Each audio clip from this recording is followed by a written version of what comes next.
This should not have made me cackle the way that I did. Y'all know I don't like this show, but this finale, and it better be the series finale, this finale, it tickled me to pieces. It tickled me to pieces. Even Steven's ass tickled. When he got up and snatched that microphone, listen, I'm here for all of it. Let's get into it. Get it, don't be timid when you ain't it, apply that. Love a bone, give along, leave it. I don't want no trip, baby, spend like My name is Ashley, and this is My Sweet Perspective, where I give my take on all things TV and movie related, and I am here to put you on, okay? You guys, welcome back to the channel. We are back to talk Tell Me Lies, Season 3, the finale, and of course, a cute little review of the season. But this finale, though, I was tickled pink. From literally the end of the reception to the end of the episode, I was tickled pink. Unhinged and a complete mess, but definitely worth the watch. Had they been coming this way, I probably would have been a true blue.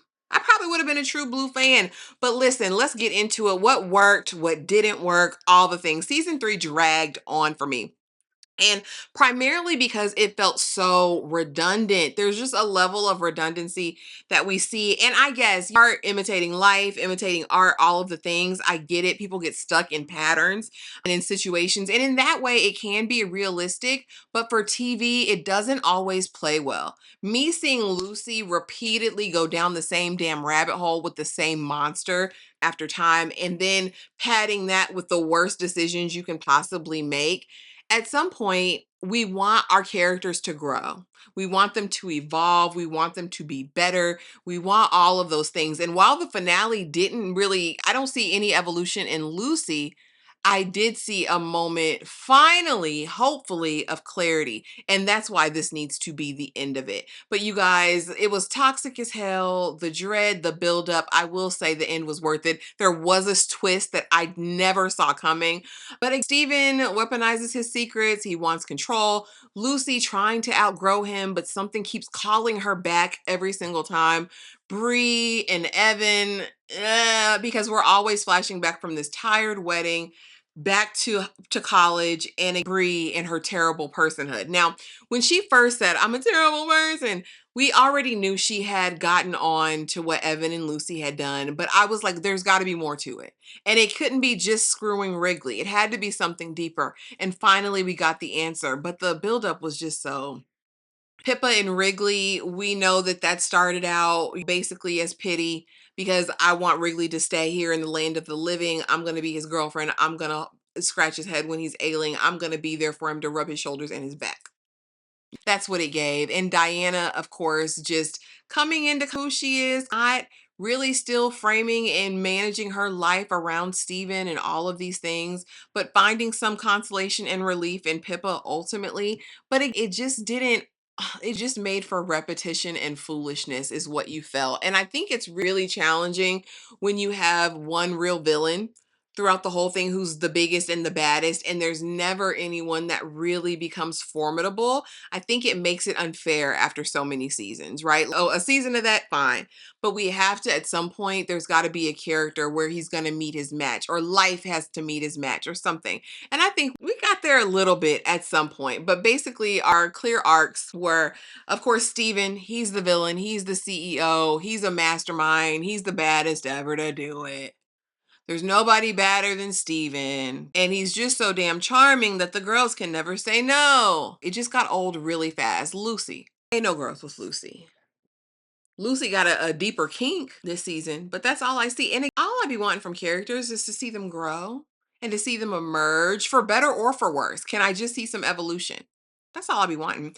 Bree's arc was a little bit interesting. They tried to add some dynamics, I believe, with the mom, with the bio mom, and also Alex growing up in foster care together. But that's another one of those arcs that I feel like was really just abandoned and thrown away ultimately, especially with Alex. I really expected more from his character with him being introduced. I just knew he was going to be something special, and ultimately he was just there as an accessory and as wallpaper for me.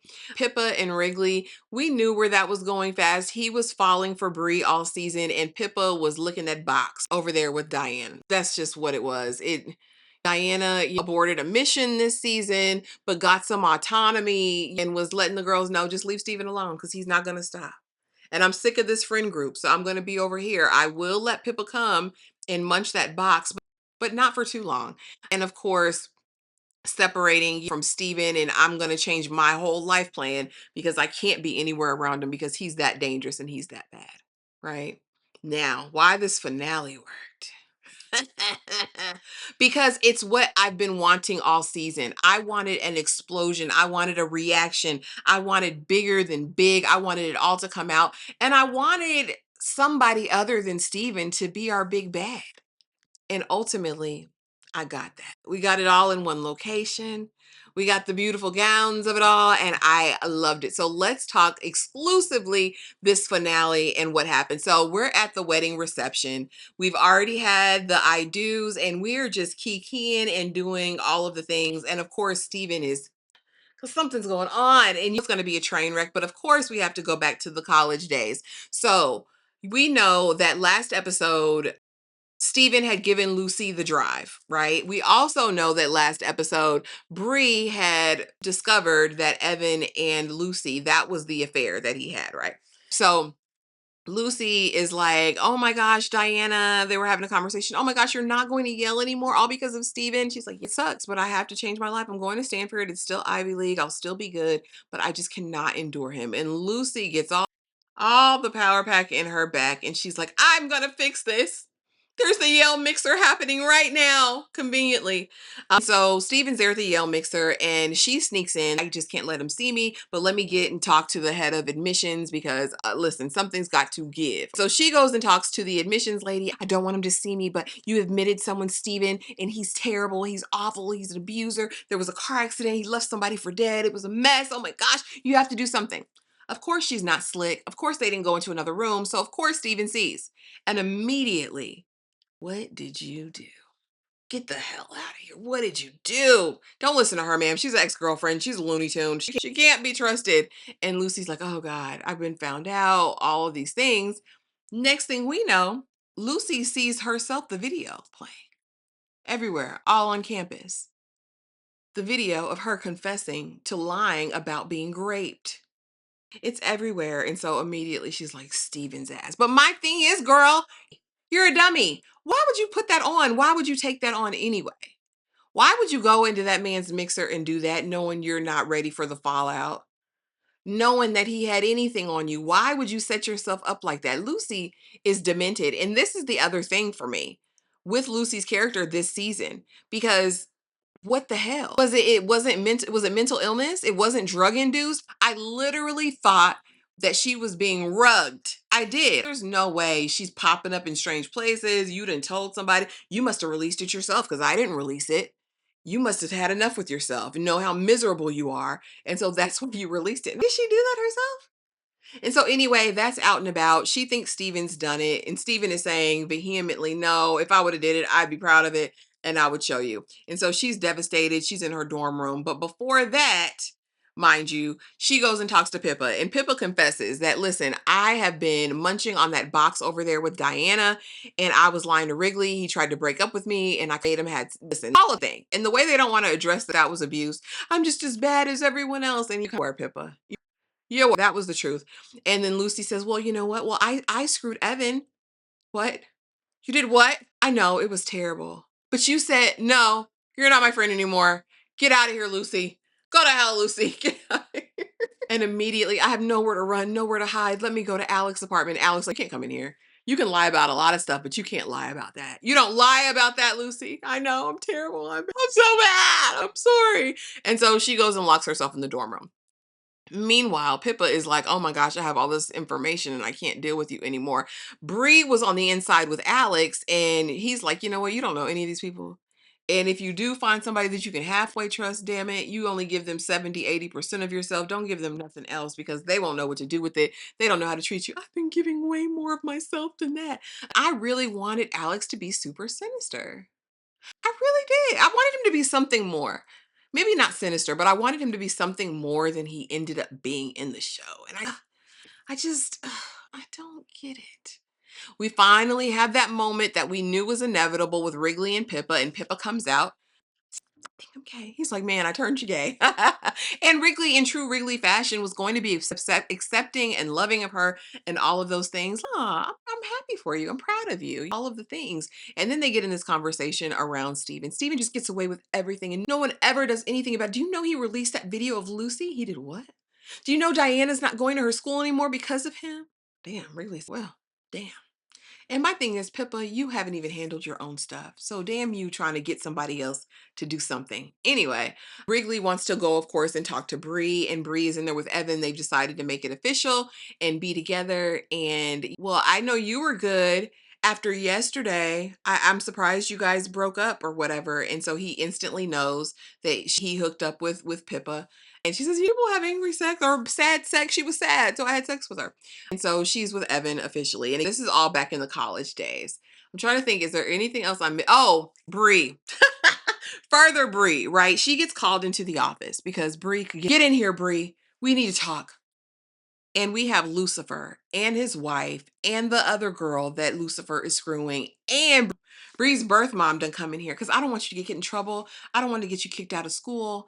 And basically, Lucifer's wife is like, he's obsessed with my husband. And this has happened before. It's happened when I was a girl. And these are the things. And this is what happens when you don't frame your own narrative. People are then empowered and enabled to do it for you. And that is the biggest lesson over here. Damn it. Go and tell first. So then your accuser, or you're not your accuser, but the predator, the person who preyed on you, can't get away with it, damn it. Lucifer's over there just, and the mother's like, yeah, I was there too when I was a young girl, Bree. I just don't want you, I want you to be a better man than me. And it just gave very much, you're not my mother. You don't believe me. I'll never be anything like you. You're trash. Out of my life for good. Out of my life forever. And Bree is just really gobsmacked because I can't believe y'all had the audacity and you're putting it on me. The vandalism could get you expelled alone. I just don't want to get you any trouble. So drop it now. Drop it here. And Bree is pretty much done with that whole thing. Now we come into present day. Jesus. Oh, no, no, no. That's not it. Because then Lucy has locked herself in the dorm. We have to get the RA. Lucy, Pippa, they come because ultimately you didn't deserve this, damn it. Mind you, Bree is very much like, I know about Evan, but I still love Lucy and I want to make sure she's okay. So let's go over there. Let's see about her. She's locked in there in her depression mode. Really, I don't know if she's hallucinating or whatever, but you don't really get that she knows what's going on and what's happening. The dean wants to see you. You need to go. This is a very serious allegation. Do you understand what I'm saying, Lucy? Huh? But I'm going abroad. No, baby, you're expelled. That's a that's a program with Baird. The exchange, the study abroad. Baby, you don't go here anymore. We don't lie about things like that. You've caused irreparable damage and all of that. I understand. Your mother will be here soon. Pack up your effects and be gone. Oh, God. And then Bree. Oh, my God. And immediately I'm like, oh, Lord. It was Bree. It wasn't Steven. It was Bree. Because she goes in and she crashes up this disc. She's beating it up. Damn it. Lucy goes home, off away. Now, fast forward to the wedding reception. And we're all there. And Steven's like, can't handle it. So you knew, Bree. You knew all those years, didn't you? That's why you didn't react. That's why you didn't react, because you knew already. You knew about Evan and Lucy. What else did you know?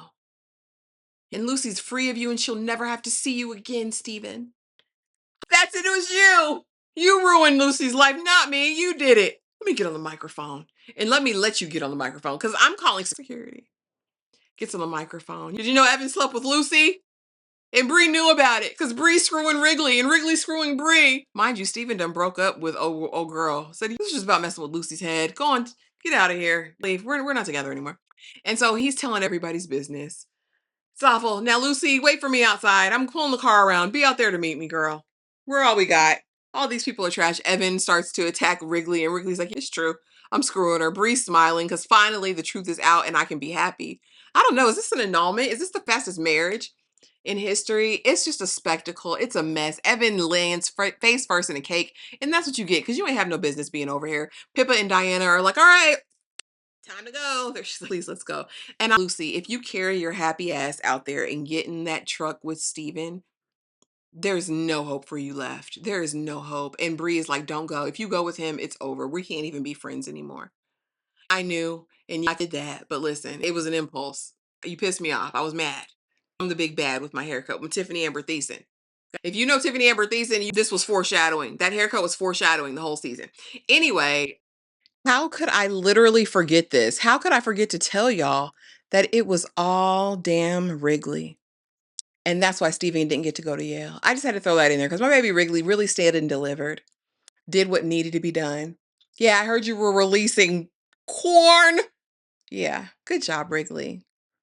And Wrigley left with a happy ending. Now, do I agree that he should agree? No, absolutely not. I think he needs a whole new coot nanny. But hey, a win is a win. I just had to throw that in there. Back to your regularly scheduled programming. Steven pulls the car around, and who carries her happy ass out there? Lucy. I hate you. Get in the car. We all we got. They're driving. They stop at a little convenience store. You want some coffees? The gas station? You want some coffees while you fill up the tank? Sure, go in there. She goes in there, gets the coffees, all the things. Steven has left her little purse though, so she can call. But he left her in the dust. And my thing is, Lucy, he did you a favor. He did you a solid. Was it his final?